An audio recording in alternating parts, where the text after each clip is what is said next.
que creo que es el punto central del cambio del ser humano. Es decir, Agustín Laje habla de una batalla cultural, y es cierto, hay una batalla cultural, se promueven diferentes ideas de civilización, de ordenamiento social, de ordenamiento político, incluso de lenguaje, ¿no? El famoso lenguaje inclusivo.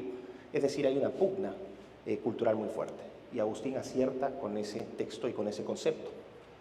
Pero yo señalo que subyacente a esta idea de batalla cultural hay algo más profundo, lo que esa batalla cultural trata de orientar hacia, que es una guerra antropológica. Es una visión distinta del ser humano. Por un lado, aquellos que promueven las mejoras, entre comillas, mediante aplicaciones científico-tecnológicas al ser humano, con el fin de mejorarlo, ¿no? en aras del progreso, de un progreso que es un progreso materialista, un progreso utilitarista, hedonista, es decir, orientado al placer, fundado por un relativismo que es básicamente la negación de toda verdad absoluta.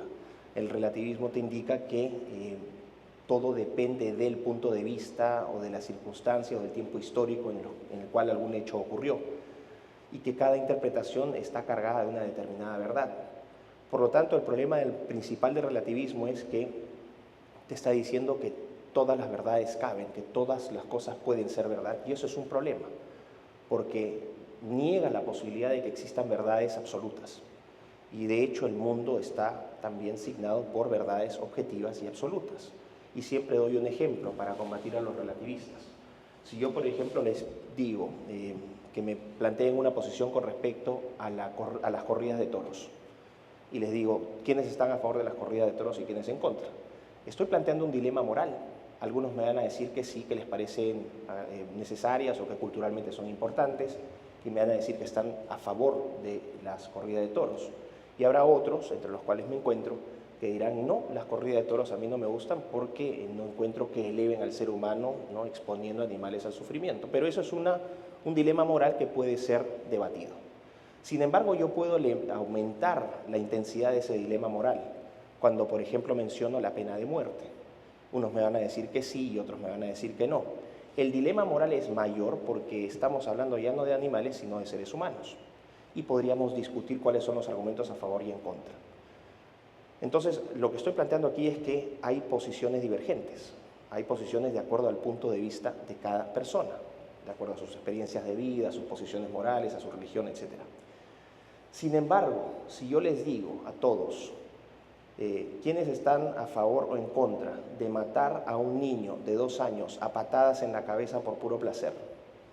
¿Quiénes estarían a favor? Aquí creo que todos, a menos que sea un psicópata o un enfermo mental, diría, sí, yo estoy en contra de eso. Y creo que aquí coincidimos todos. Matar a un niño de 2 años a patadas en la cabeza es un mal absoluto. Por lo tanto, con ese ejemplo yo demuestro que efectivamente sí existen bienes y males absolutos. El relativismo obvia todo eso. Dice que no, hasta eso podría ser moralmente justificado. Y cuando me dicen que estoy planteando solamente ejemplos que no ocurrirían en la vida real, esto no es cierto. Ya en 1972, un profesor de filosofía estadounidense, Mark Tully, empezó a plantear la idea de que el aborto no solamente debía darse en las primeras semanas de gestación, sino que podía darse incluso durante todo el periodo de gestación. Es lo que estamos viendo ahora, que en estados como, por ejemplo, como Nueva York, ya abortar a un niño justo antes de nacer todavía es legalmente permitido, lo cual es un crimen. Alumnos de Tully, o vamos a decir seguidores de Tully, en este caso 2 investigadores de la Universidad de Oxford, Alberto Giubellini y Francesca Minerva, en 2014 publicaron un paper que se llamaba After-Birth Abortion, el aborto postparto. Y ellos daban razones, justificadas supuestamente en una moral relativista, de que era perfectamente viable y perfectamente realizable un aborto después del nacimiento del niño. Pero aquí estamos entrando con eufemismos. Ya no se trataría de un aborto, sino se trataría abiertamente de un infanticidio, porque estás matando a un ser humano que ya está vivo fuera del útero de la madre. ¿A qué voy con esto? Temas como ese, que no deberían ser discusión, que deberían ser considerados males absolutos, como por ejemplo matar a un niño a patadas en la cabeza, debido a este relativismo se han hecho ya ni siquiera una interpretación académica, sino ley. y esto es lo peligroso. Por lo tanto, las pugnas que hoy vivimos tienen que ver con la interpretación o la posición que tiene un ser humano con respecto a la vida, a la dignidad y al valor del ser humano en sí. Y esto escapa de las ideologías políticas tradicionales. Durante los últimos 300 años, vamos a decir desde fines del siglo XVII, con la publicación de 2 tratados sobre el gobierno civil de John Locke, que da origen al liberalismo inglés, se inician también una serie de formas de concebir no al ser humano necesariamente, sino los sistemas políticos y económicos que ofrecerían un mejor futuro, un futuro de felicidad al ser humano. Y de eso siempre se ha tratado la filosofía política.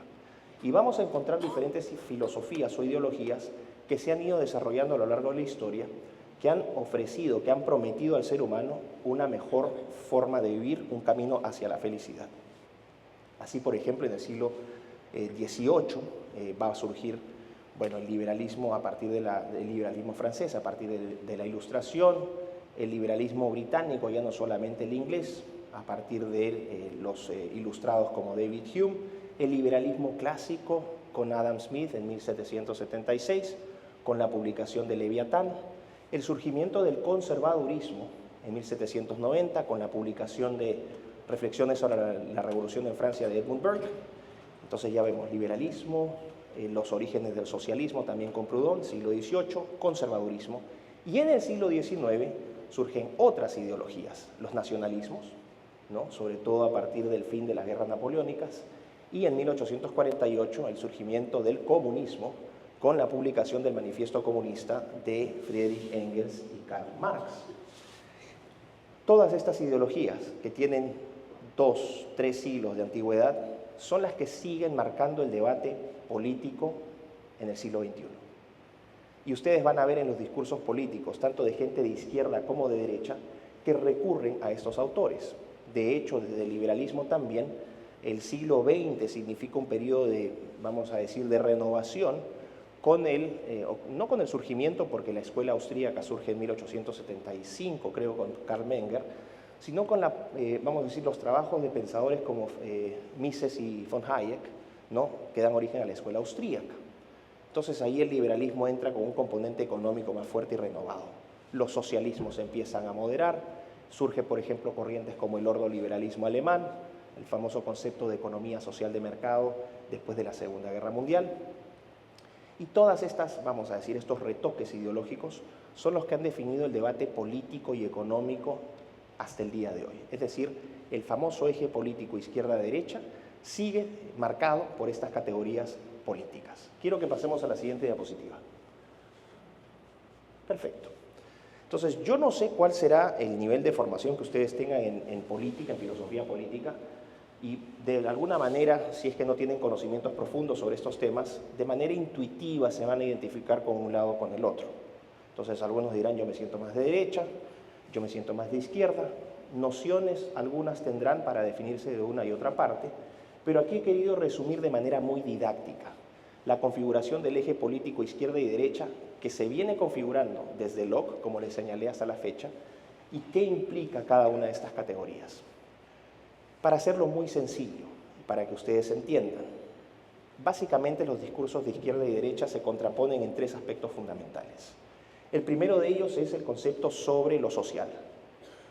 Las ideologías de izquierda van a resaltar el colectivo, la sociedad, la masa, mientras que las ideologías de derecha van a resaltar al individuo. En la izquierda vamos a tener una mayor prominencia del Estado. Se habla de la intervención del Estado en diferentes grados. Los socialistas dan diferentes grados de intervención estatal. Para los comunistas el Estado tiene que serlo básicamente todo. Y hacia la derecha ustedes van a encontrar liberalismo principalmente y libertarianismo, que resaltan no el Estado, sino el rol del mercado en la economía. Entonces, por un lado, siempre han escuchado, los izquierdistas son estatistas, los derechistas son mercantilistas. Bueno, es un resumen de este posicionamiento. Y sin embargo, dentro también de los liberalismos y libertarianismos vamos a encontrar variaciones que voy a pasar a explicar después de la última categoría. ¿Cuáles son los valores que resalta la izquierda? Son 2, igualdad y justicia. Son los 2 caballitos de batalla de la izquierda en términos valóricos. Y desde la derecha lo que más se resalta es la libertad. ¿Ok? Entonces, desde la izquierda vamos a tener, en resumen, Estado, colectivo, justicia e igualdad. Y a la derecha vamos a tener individuo, mercado, libertad. Ahí estoy poniendo, ustedes notan que yo pongo al conservadurismo en gris y un poquito desde el centro hacia la derecha. Bueno, esto corresponde a una realidad que es principalmente latinoamericana.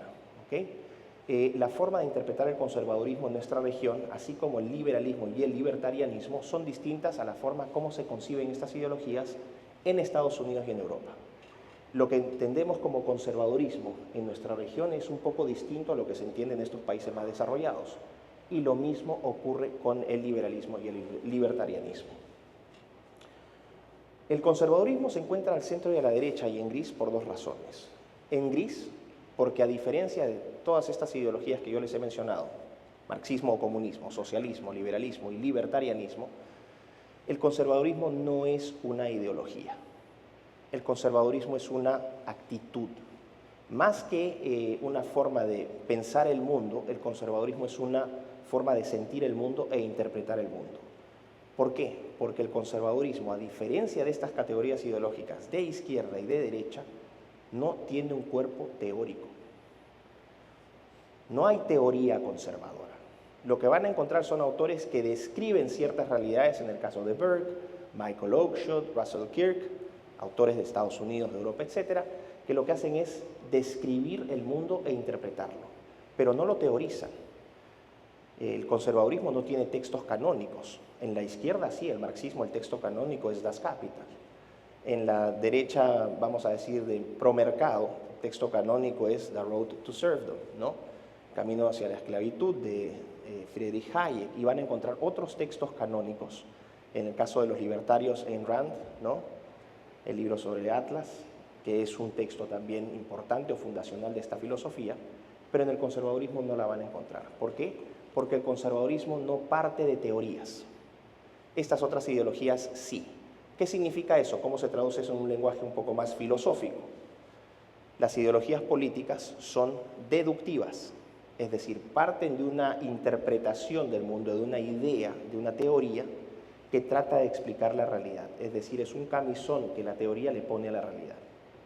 Mientras que en el conservadurismo lo que se aplica es el inductivismo. Es inductiva porque parte de una descripción de la realidad para de ahí derivar en ciertas conclusiones que podrían ser teorizables. Más allá de esto, ¿por qué se coloca también al conservadurismo sin ser una ideología política, sino una filosofía política al centro y derecha? Porque históricamente los conservadores se han unido a los liberales y en algunos casos a los libertarios para combatir a lo que ellos perciben como el gran enemigo, el enemigo común, que es el marxismo. Es solamente por eso que se posiciona un poquito del centro a la derecha. Pero el conservador en la práctica también podría ser un tipo que esté un poquito más de centro a la izquierda. Y algunos han dicho, pero los conservadores son estatistas, demostrando una ignorancia absoluta sobre la teoría política. Si tú planteas una posición ideológica a la izquierda, socialista o marxista, podemos hacer vamos a decir, una analogía con el hecho de estar manejando un carro, un automóvil. Si tú te tiras a la izquierda, significa que vas a mover el timón todo el rato a la izquierda, porque crees que la solución va a ir por ese lado. Entonces voy a mover mi timón hacia la izquierda. Los que se planteen a la derecha van a mover el timón hacia la derecha. Pero resulta que la vida, las actividades humanas, las relaciones de poder, las transacciones económicas, no son lineales, no son circulares, no tienen un patrón definido. Es como una carretera, vas a encontrar subidas, bajadas, una vez a la derecha, otra vez a la izquierda, otra vez vas a tener que frenar. Y el problema de estas teorías, de estas opciones deductivas, es que te someten esa realidad a la teoría. Entonces, ¿qué van a hacer? Finalmente van a tratar de explicar toda la realidad y someterla a esa teoría. Y aquí hay vamos a decir, se puede decir un paralelo entre marxistas y libertarios, o entre socialistas y liberales, que al final no son tan distintos el uno del otro, porque ambos campos están sometiendo esa realidad a lo teórico. El conservador te va a decir, en algún momento voy a frenar, en algún momento voy a necesitar más Estado, en algún momento voy a necesitar más mercado, va a ir reconociendo la situación y va a ir adaptándose al camino. Ahora, obviamente quien está hablando sobre esto es conservador. Y yo obviamente defiendo y promuevo, porque creo firmemente, después de haber estudiado estos temas por varios años, que la mejor opción, sin ser la única, para entender el mundo es una posición conservadora. Ahora, el conservadurismo, por ejemplo, no tiene una teoría económica. No hay una doctrina conservadora en lo económico. Entonces, ¿qué hace el conservador? Generalmente le pide prestado a los modelos teóricos de los liberales. Entonces, ahí van a encontrar, por ejemplo, a los liberales conservadores que dicen que son pro valores, pro familia, vamos a decir, pro vida, pero que también se adscriben a una economía de mercado, que prefieren más mercado que Estado. Bueno, eso podría ser un conservador liberal. Hay liberales también que se van a definir como pro mercado y van a decir sí, las instituciones religiosas, la familia, ¿no? Las organizaciones sociales son importantes. Ahí daría lo mismo tanto vamos a decir, el orden, finalmente si es conservador liberal o liberal conservador, son puntos de encuentro donde ambas posiciones políticas pueden, vamos a decir, confluir. En el caso del liberalismo, el liberalismo no es uno solo y es una posición, es una ideología política hasta cierto punto compleja y engañosa. No es que lo sea engañosa en sí misma, sino que hay que tener un conocimiento un poco más amplio de lo que es el liberalismo, porque el liberalismo puede ser muchas cosas.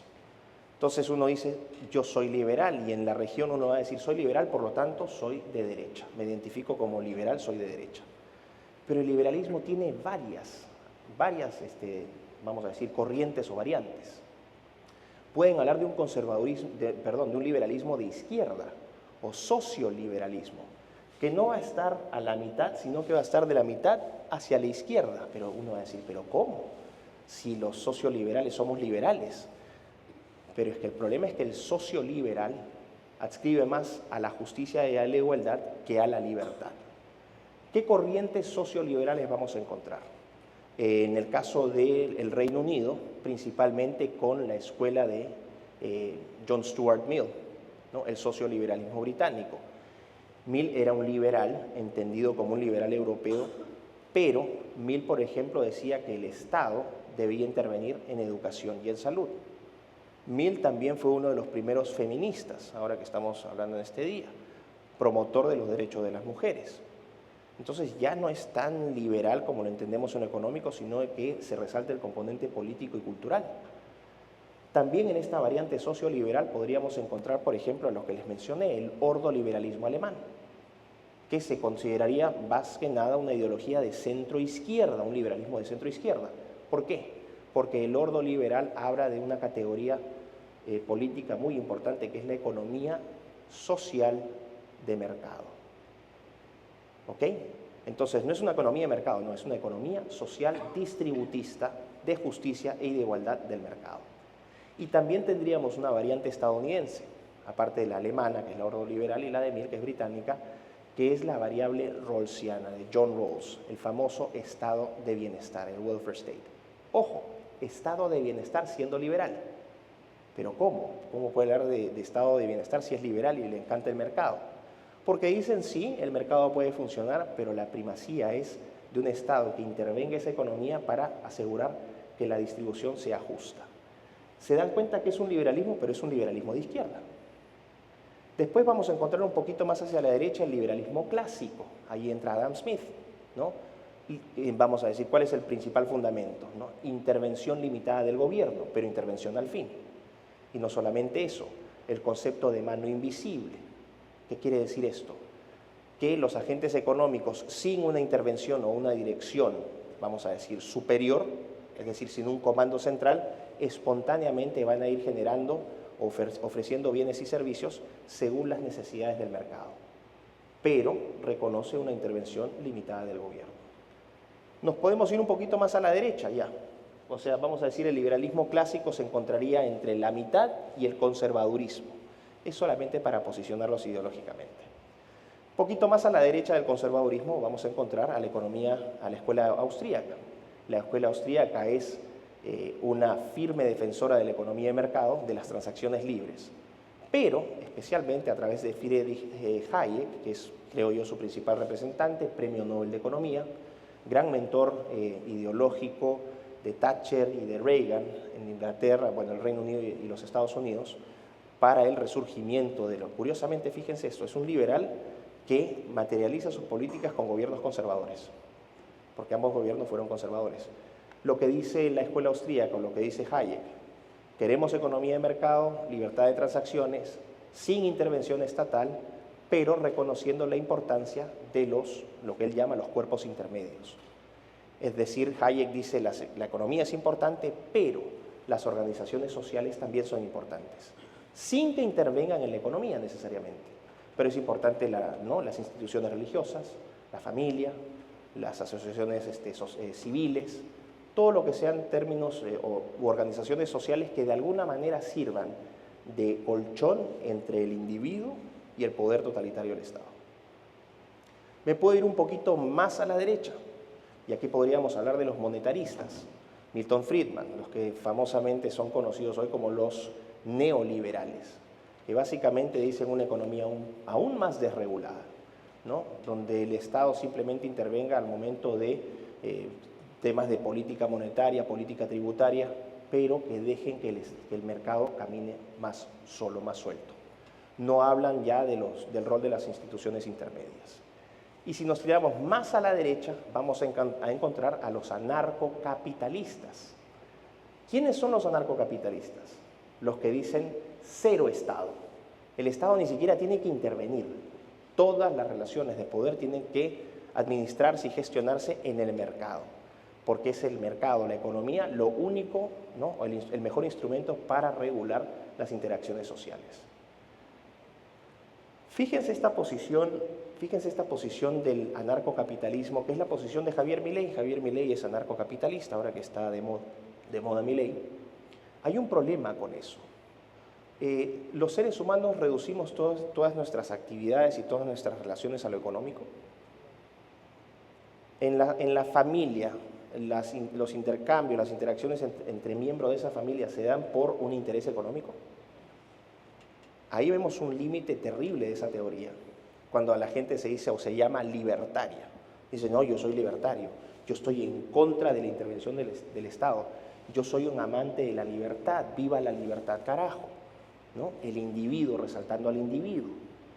Pero resulta que el anarcocapitalismo tiene un vicio de origen que comparte con el marxismo. Al final son las dos caras de una misma moneda, porque da lo mismo si es Estado o mercado el que te ofrece un modelo perfecto. No existe ningún modelo perfecto generado por o que nazca de ideologías políticas generadas por humanos, porque no es ni problema del Estado ni del mercado la corrupción y el vicio del ser humano. Sea a través del mercado o del Estado, tú vas a encontrar individuos que pueden ser corruptos, que pueden tener ambiciones de poder. Sí, yo puedo concentrar el poder a través del Estado y la historia ha probado que eso es nocivo. Los gobiernos comunistas o los regímenes comunistas son prueba de ello.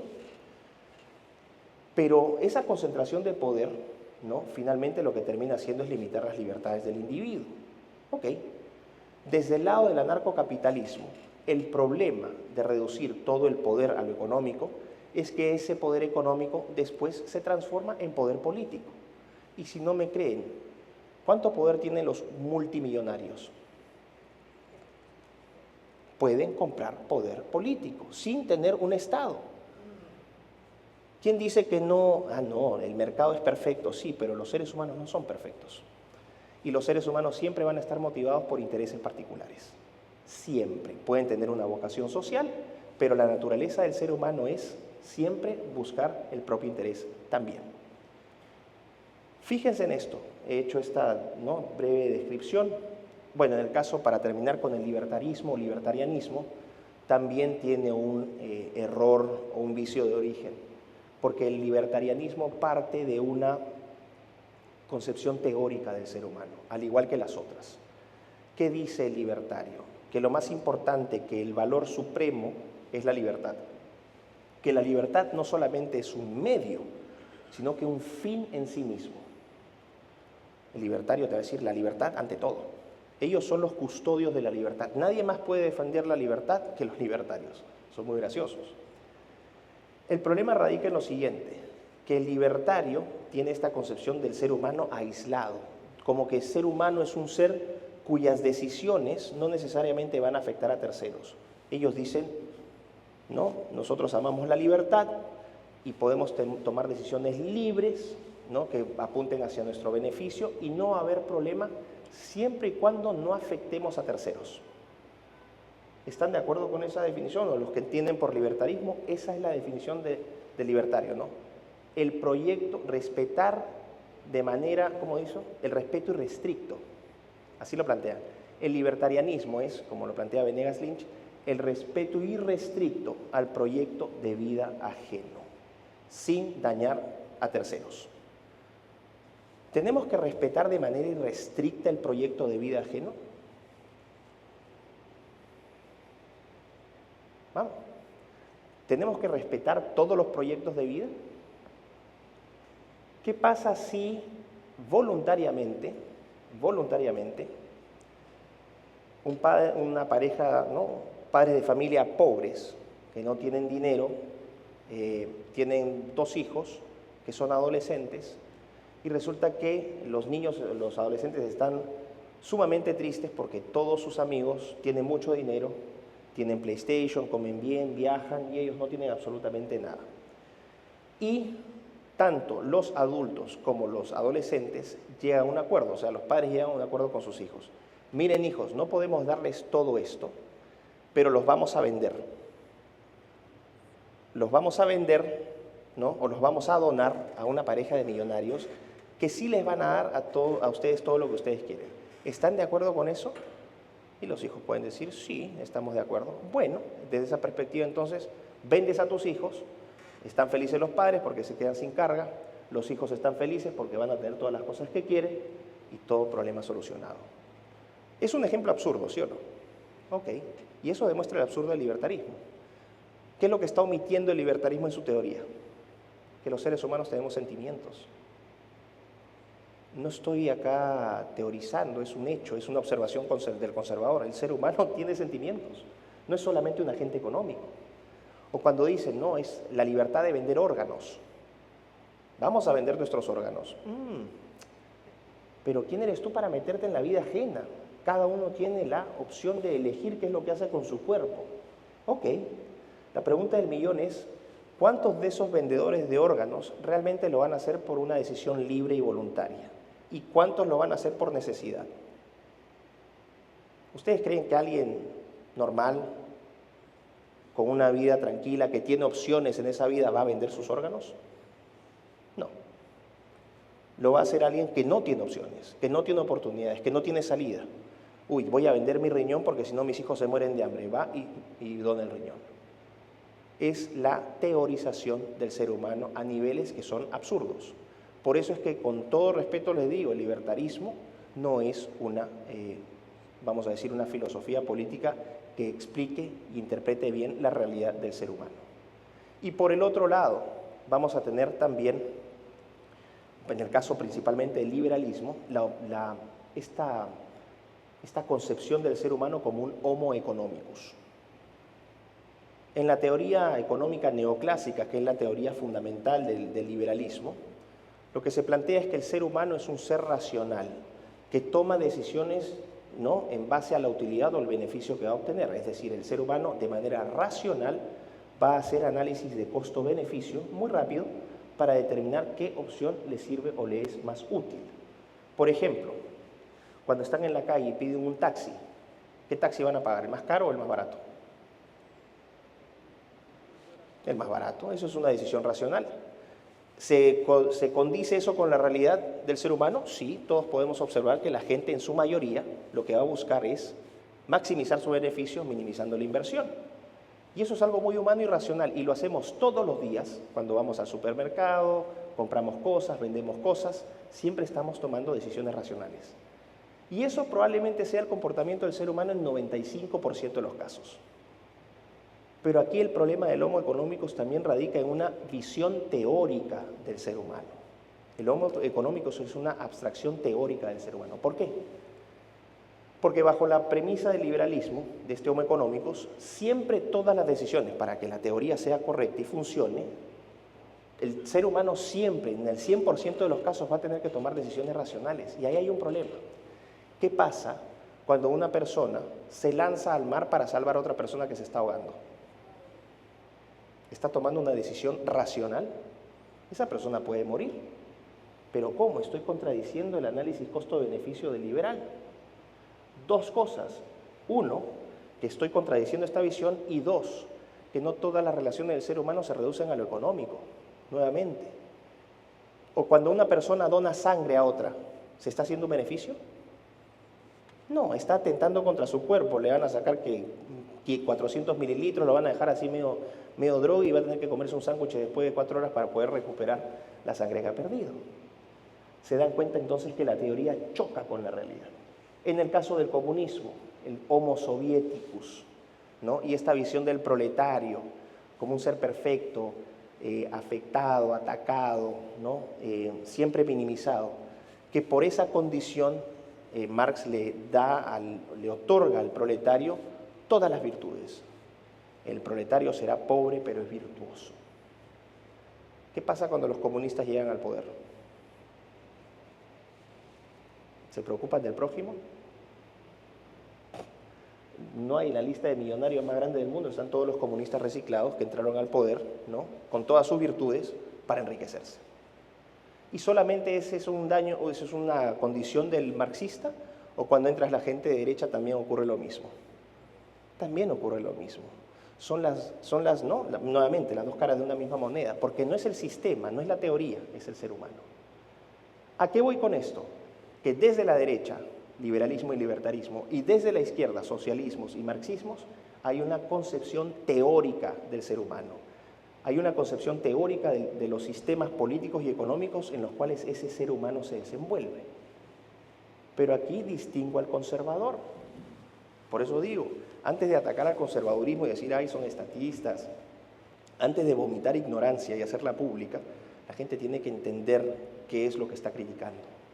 Al conservadurismo se le critica de manera estúpida diciendo que somos enemigos del cambio, cuando se ignora que por esencia el conservador es reformista. El conservador es reformista en esencia. ¿Por qué? Porque el conservador reconoce, recoge y observa la realidad. Observa, por ejemplo, que el ser humano nace, crece, se vuelve un niño, un adolescente, madura, se reproduce, tiene hijos, envejece, muere. Observación de la vida, que hay un cambio. No es lo mismo, todo va cambiando, es la observación de la realidad. Y lo que el conservador dice, a diferencia de las izquierdas, de las ideologías de izquierda y derecha, que son deductivas, es que esos cambios no tienen que ser revolucionarios, sino que tienen que ser graduales. El conservador es gradualista. Sí a los cambios, eso es mentira. Uy, queremos el status quo, mentira. Edmund Burke, el gran conservador del siglo XVIII, el fundador del conservadurismo moderno, estaba a favor de la independencia de los Estados Unidos. ¿Dónde está la conservación ahí? Estaba a favor de la liberación, ¿no?, de la India, del poder de la Compañía de Indias Orientales, del Reino Unido. ¿Dónde está el conservadurismo ahí? Es mentira cuando se dice que el conservador no quiere cambiar. El conservador sí quiere cambiar, pero quiere cambiar lo malo, lo que no funciona. Y no lo quiere hacer de manera revolucionaria, sino gradual. Porque, y esto lo sostiene Roger Scruton, el eminente filósofo británico, el gran filósofo británico, el último gran filósofo conservador, cuando dice que las revoluciones no son cambio, son destrucción. Y la destrucción no es cambio. Y tiene mucha razón al decirlo. Se tiende a romantizar las revoluciones, pero todas las revoluciones han traído enormes desgracias a la humanidad. Desde la francesa, la soviética, la nacionalsocialista, la comunista, etc. Todas las revoluciones han sido una desgracia. Y se tratan de romantizar presentándolas como algo positivo cuando en realidad no fue así. Ese es el punto del conservador. Vamos a cambiar las cosas gradualmente. Ahora, en base a esa posición gradualista, el conservador también tiene un elemento que para esta presentación es muy importante, que a diferencia de las otras ideologías, el conservador parte de una concepción realista del ser humano. Ni homo economicus, ni homo sovieticus, ni proletario, no. El conservador dice, el ser humano es un ser finito, irracional también, con vicios y defectos, y profundamente imperfecto. Y vamos a partir de esa realidad para entender por qué el conservador también sostiene que no existen modelos teóricos ideales, porque no es problema de la teoría, sino de la naturaleza del ser humano. Ahora, ¿por qué esto es importante para esta presentación? Siguiente diapositiva. Se fijan que el eje que presenté en la primera está arriba y ahora estamos entrando a una categoría distinta.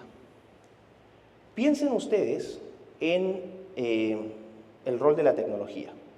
Creo que la gran contribución que hice al debate, y por eso es que estoy acá y ahora doy conferencias sobre estos temas, es porque introduje una variable esencial para el debate público, tanto político, económico, social y cultural, que era la variable científico-tecnológica. Hasta que no se incorporara esa variable, todas las explicaciones sobre las pugnas políticas o económicas eran incompletas. ¿Por qué?